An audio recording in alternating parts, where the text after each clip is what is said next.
social cognitive theory and critical race theory are related and how they impact student achievement in mathematics. Okay, I'm at a point in my research. I already did the research for critical race theory and cultural relevant pedagogy. So now I need to figure out how I can kind of relate those two so then I can specifically talk about mathematics. So the first thing I'm going to do is I'm going to open up a Word document.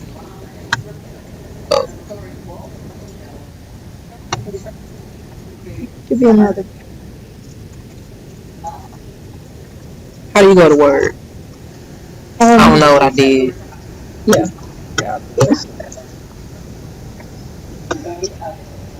Okay. Alright. So the first thing I'm going to do is I'm going to open up a Word document. And I'm going to use this document to copy and paste my sources. That's how I keep up with my sources.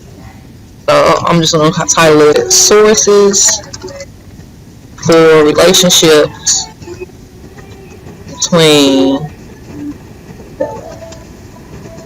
Critical Race Theory and Social Cognitive Theory and how it impacts student achievement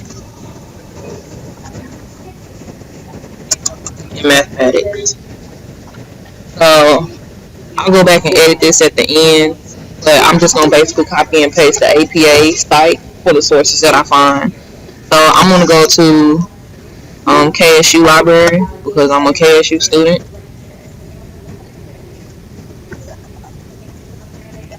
I don't really use Google unless I don't know what a word means. Some of my classmates have told me to use Google Scholar, but I'm not that familiar with it, so I really don't use it. Alright, so I go to current students, then I go to library, and I just start off by typing in what I want to know. So I'm going to look for social cognitive theory.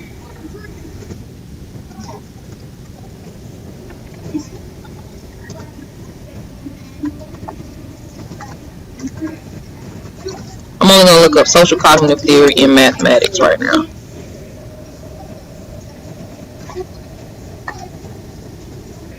Alright. So, after you search, okay, normally you have to put in your login information, but I didn't have to, so I had like 2,600 sources. So I kind of just scan through and I read the titles first, see if they kind of even apply. And then if I like what the title says, and I also look at how in the subjects they use keywords. So if I see another theory come up or another topic come up that I might need, then I'll actually go and I'll look at the article.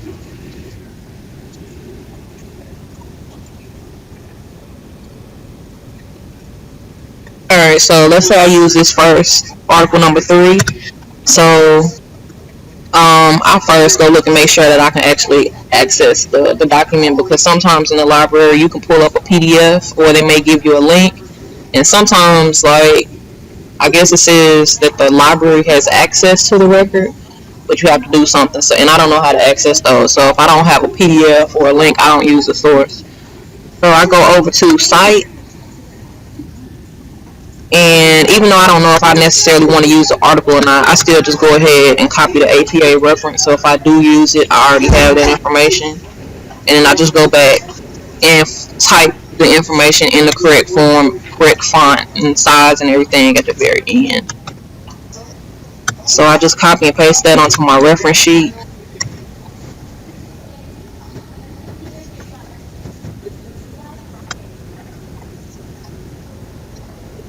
And then after I copy and paste it to my reference sheet, what I normally do is I'll go and I do what my professors tell me not to do, which is read the abstract to determine if you want to use the article or not. So I kind of read the abstract. Another thing I do is I kind of read the first and the last sentence of the first couple of paragraphs to see if it even sounds good.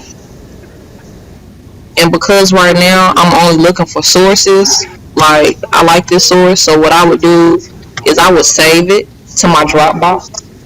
So then that way I would create a folder specifically for this title, and I would just save the article and throw it in here and go find another article. So do you want me to save the article? For real? Yeah. Okay.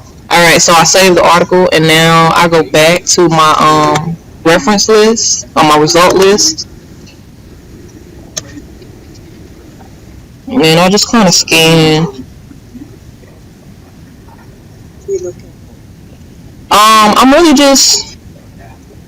I'm just looking to see. I'm reading the titles and reading the subject information to see if it has keywords that relate to my research topic. I'm not really trying to read articles right now. I like to kind of gather all of my articles first, and then when I start reading, then I take notes, and then I go to the next one. So then that way, it's like my process kind of flows better that way. So, I mean, honestly, um,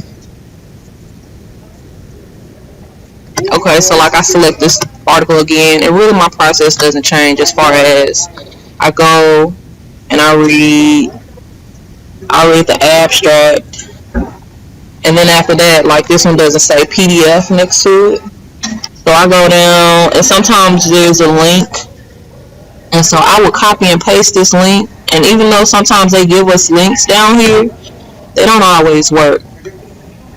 So I'll copy and paste this link in a new browser just to see if it works.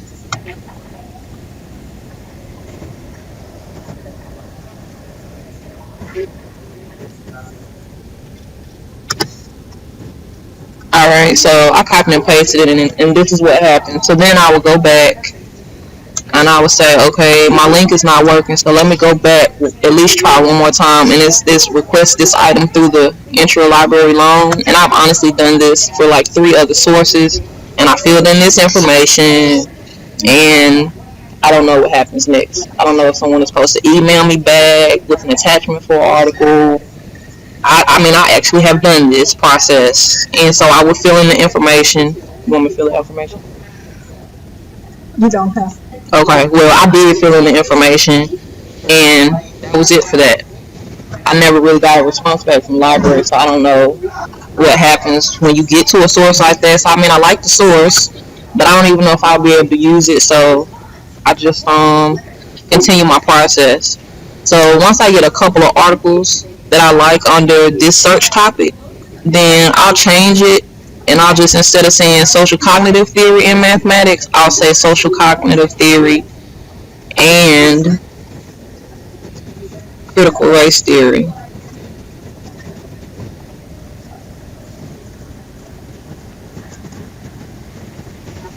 in mathematics to see what pops up different, because at this point in my research, I understand social cognitive theory, I understand critical race theory, so now I got to kind of tell how those two are related.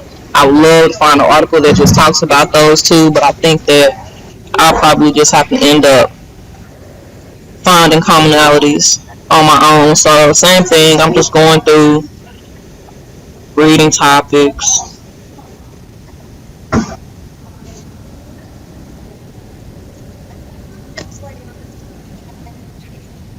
And this actually happened when I was already looking up this. I didn't see anything that used these two theories together, so I just Googled it just to see if anything different would happen.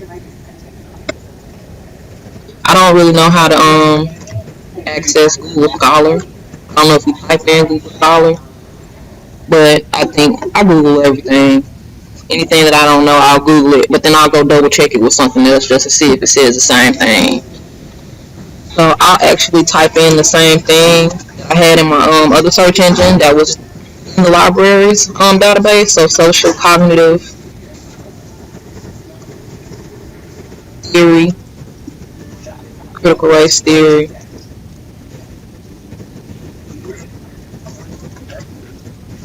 and mathematics. Let's see what comes up. And it says scholarly article, so I'm going to go with that one because I know it should be scholarly. And so some of these articles that are coming up, like the first one came up was by Gloria Latson Billings. I mean, I've read plenty of articles and put plenty of notes on that, so even though it's at the top of the list, which I guess that means it's a really good article or the one that's referenced the most, I'm going to go past it. when I'm researching, if I see somebody's name coming up all the time over and over and over again, then I'll take their name and I'll go back to the library and I'll just search their author, because I guess that means they did a lot of research in that field. All right, so I find an article or whatever. So let's say I find an article, then I'll copy and paste. I'll open the article and then I'll actually copy and paste the title and I'll go back to the Kennesaw Library and put it in so that I can get the site, and then I'll retype it up. So once I find all of my articles, then I take notes because I don't print them off. So I'll write the title of the article down so I know where it came from. And then I'll just start reading and I'll write down key points. And if I find something in the article that I want to quote, then I make sure when I take my notes that I put the page number by it. So that means that I want to actually directly quote that. And I just kind of read through the article. And when I finish, I move on to the next article. And when I'm reading, if I see some of the same stuff repeating, I don't continue to rewrite the same thing over again. And some articles I read, I might get 3 or 4 points from. Some articles I read, I might get 2 pages from. And then when I finish, I just kind of reorganize my thoughts and start writing. And that's it. Done.